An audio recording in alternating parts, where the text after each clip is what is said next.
এরপর সুমি সুলতান আপনি লিখেছেন জুমার দিন নারীদের কি কি আমল আছে একটু জানাবেন। জুমার দিন নারীরা পুরুষদের মতোই বিশেষ কিছু আমল আছে, সেগুলো করবেন, যেমন সূরা কাহাফ তারাও তেলাওয়াত করবেন পুরুষদের মতো।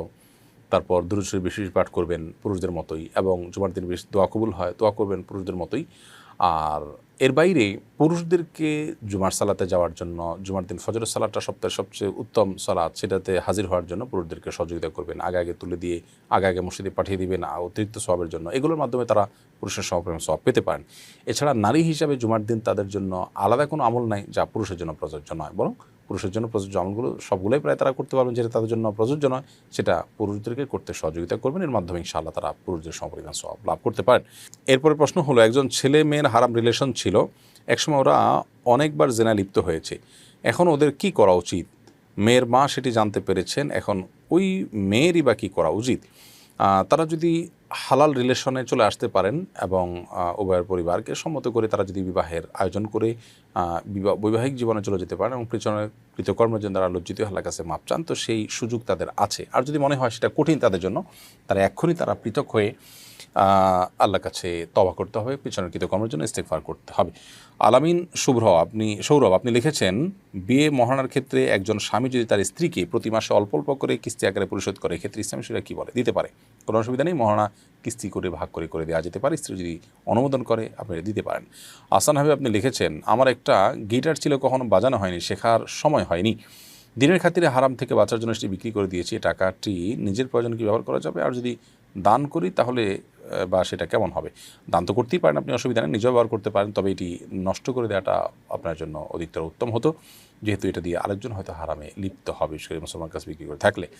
খালিদ হাসান আপনি লিখেছেন, অনেকে ইউরোপে কাগজ পাওয়ার জন্য সমকামী হিসাবে আবেদন করে, কিন্তু তারা কখনো সমকামী নয় এবং এমনটি বিশ্বাসও করে না বা এমন আচরণও করে না, শুধু কাগজ বা নাগরিকত্ব পাওয়ার জন্য এমনটি করে থাকে। আমিও আবেদন করতে চাচ্ছি, এটি করা ঠিক হবে? বা খালিদ হাসান, এটি খুবই গর্হিত কাজ হবে। আপনি অপরাধ শুধু নয়, লানত বর্ষণ হওয়ার মতো একটা অপরাধ, জঘন্য অপরাধ, সে অপরাধের সাথে নিজেকে সম্বন্ধ করছেন। এটি এটি একটি প্রকাশ্য অপরাধ, আপনি এর সপক্ষে সাক্ষী রাখছেন, মানুষকে জানিয়ে জানিয়ে আপনি এই নিজের এই অপরাধের কথাটাকে আপনি প্রকাশ করছেন।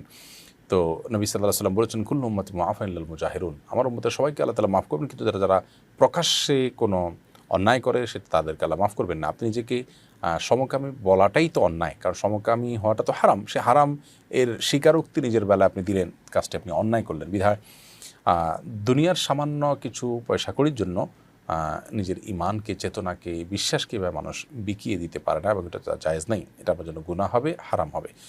আবু জাফর কিবরি আপনি লিখেছেন, আমি প্রাথমিক বিদ্যালয়ের একজন সহকারী শিক্ষক, আমার জানা মতে হাতে তালি দেওয়া ইসলামে নিষেধ, কিন্তু আমাদের ট্রেনিংগুলোতে এবং শ্রেণীকক্ষে অসংখ্যবার বিভিন্ন উপলক্ষে হাতে তালি দেওয়া লাগে, এদিকে আমার গুনাহ হবে?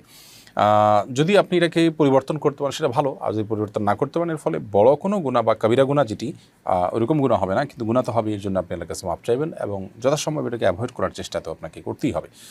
সাকিব হোসেন আপনি লিখেছেন, আমার স্বল্প জ্ঞানে যতটুকু জানি যে মসজিদের দানের ক্ষেত্রে কোরআনের কোথাও বলা নেই, তাছাড়া মসজিদের দানের বিষয়েও তেমন কোনো হাদিস নাই, তাহলে মসজিদে দান করলে বিশাল সওয়াবের কথা যে বলা হয়, এটার ভিত্তি কী? ভাই সাকিব হোসেন, আমার মনে হয় আপনার জানার মধ্যে ত্রুটি আছে। মসজিদে দানের ব্যাপারে কোরআন হাদিসে অবশ্যই বলা আছে। আল্লাহ রাব্বুল আলামিন কোরআনে মসজিদ আবাদকারীদের গুণের কথা উল্লেখ করেছেন, ইন্নামা ইয়ামুরু মাসাজিদাল্লাহ মান আমানা বিল্লাহ, যারা আল্লাহর ঘর আবাদ করেন। আল্লাহর ঘর আবাদ তো নির্মাণ করতে হবে, তারপর তো আবাদ।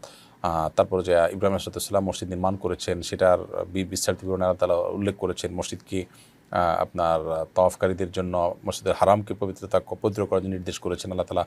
মসজিদের সেবা নিয়ে অনেকগুলো আয়াত কিন্তু কোরআনে রয়েছে।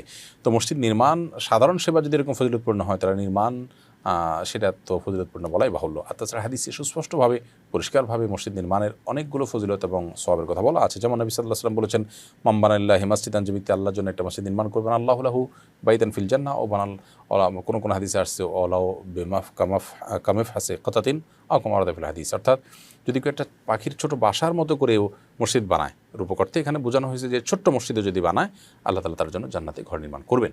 তাহলে মসজিদ নির্মাণ করলে তার জন্য কোনো ফজিলত বা মর্যাদা বা সওয়াবের কথা বলা নেই, কে বলেছে আপনাকে?